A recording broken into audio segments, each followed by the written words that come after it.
স্রোতকে ইউনিভার্সিটিতে রাখার জন্য আপ্রাণ চেষ্টা করছে সার্থক। হ্যাঁ বন্ধুরা, ভিডিওতে লাইক দিয়ে দেখতে থাকুন। সার্থক ভাইস প্রিন্সিপাল ম্যামকে বলতে থাকে যে, ম্যাম আপনি যাই ডিসিশন দেন না কেন আমি সেটা মাথা পেতে নেব, কিন্তু আমি একটা কথা আপনাকে বলে দিচ্ছি, আমি কিছুতেই স্রোতকে ইউনিভার্সিটি থেকে বেরোতে দিব না।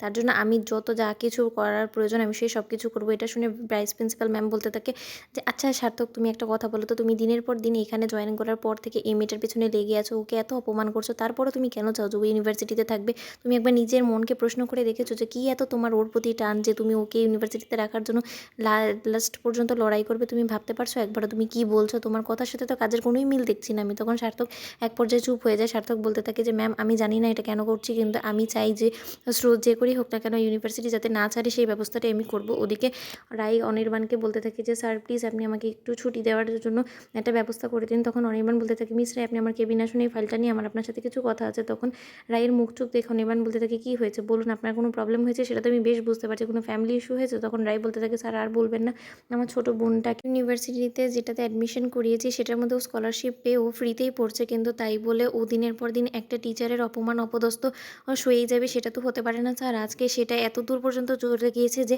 জল অনেক দূর গড়িয়ে গেছে, এখন আর আমার বোনের পক্ষে কোনো মতেই হ্যান্ডেল করা সম্ভব হচ্ছে না। তার জন্য ও ইমিডিয়েট আমাকে ওর ইউনিভার্সিটিতে যেতে বলেছে, তার জন্যই আমি একটু ছুটি চাচ্ছিলাম। স্যার প্লিজ আপনি আমাকে ছুটিটা ইস্যু করে দিন। তখন এটা বলা মাত্র অনির্বাণ বলতে থাকে যে, মিস রায় আপনি যদি কোনো কিছু না মনে করেন আমি আপনাকে একটা কথা বলবো? তখন রায় বলতে থাকে, জি স্যার অবশ্যই বলুন। তখন অনির্বাণ বলতে থাকে, আপনি যদি কোনো কিছু মনে না করেন তাহলে আমি আপনার সাথে যাব, আমি সর্ট আউট করতে পারি কিনা দেখি এইসব প্রবলেমটাকে। কেন আমি আগে আমার ছোটো বোনের এরকম একটা প্রবলেমে পড়লে সর্ট আউট করতাম না? এটাতে এত মনে করার কী আছে? তখন এটা শুনে রায় অবাক হয়ে তাকিয়ে থাকে আর বলতে থাকে, স্যার শুধু শুধু কী কারণে নিজেকে ঝামেলার মধ্যে জড়াতে যাবেন? স্যার আপনি বরঞ্চ এখানেই থাকুন, আমি একবার গিয়ে দেখি কী সমস্যা হয়েছে, দেখি সমাধান করতে পারি কিনা। তখন রায়কে অনির্বাণ বলতে থাকে যে, মিস রায় আমার যা মনে হচ্ছে আপনি যতটা ঘাবড়ে আছেন আমার মনে হয় না আপনি একা সব কিছু হ্যান্ডেল করতে পারবেন, তাই আমার কথাটা আপনি মেনে নিন, আমাকেও যে আপনার সাথে নিয়ে চলুন, আমি দেখি কোনো কিছু করতে পারি কিনা। তখন এটা বলা মাত্র রায় বলতে থাকে, ঠিক আছে স্যার আপনি এতবার যখন ইনসিস্ট করছেন চলুন চলুন।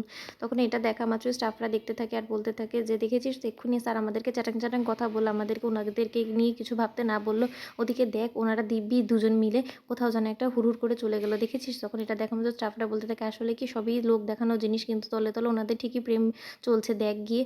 ওদিকে রায় বলতে থাকে যে, স্যার জানেন আমার খুব খারাপ লাগছে যে শুধু শুধু আপনাকে আমি ব্যতিব্যস্ত করলাম। তখন অনির্বাণ রায়কে বলতে থাকে, দেখুন আপনার ছোটো বোন যা আমার ছোটো বোনও তা, তাই আমি মনে করি যে এটা আমারও ডিউটি, যদি কেউ বিপদে পড়ে থাকে তাকে উদ্ধার করাটা আমাদের সকলেরই কাজ, আমাদের সকলেরই এগিয়ে আসাটা দরকার। ওদিকে অনির্বাণ বলতে থাকে, চলুন আগে ইউনিভার্সিটিতে গিয়ে দেখি কী কন্ডিশন। তখন এটা বলা মাত্র স্রোত ওদিকে এর জন্য অপেক্ষা করতে থাকে। তখন রায় পৌঁছানোর পর স্রোত বলতে থাকে যে, দিদিভাই তুই চলে এসেছিস, তুই এবার এই লোকটাকে শায়েস্তা করার ব্যবস্থা কর, আমি আর কোনো মতে হ্যান্ডেল করতে পারছি না এই কন্ডিশনটাকে। তখন এটা মাত্রই রায় বলতে থাকে যে, তুই ভাববি না আমি চলে এসেছি। তো বন্ধুরা, ভিডিওটি ভালো লেগে থাকলে লাইক কমেন্ট শেয়ার করে সাবস্ক্রাইব করতে ভুলো না।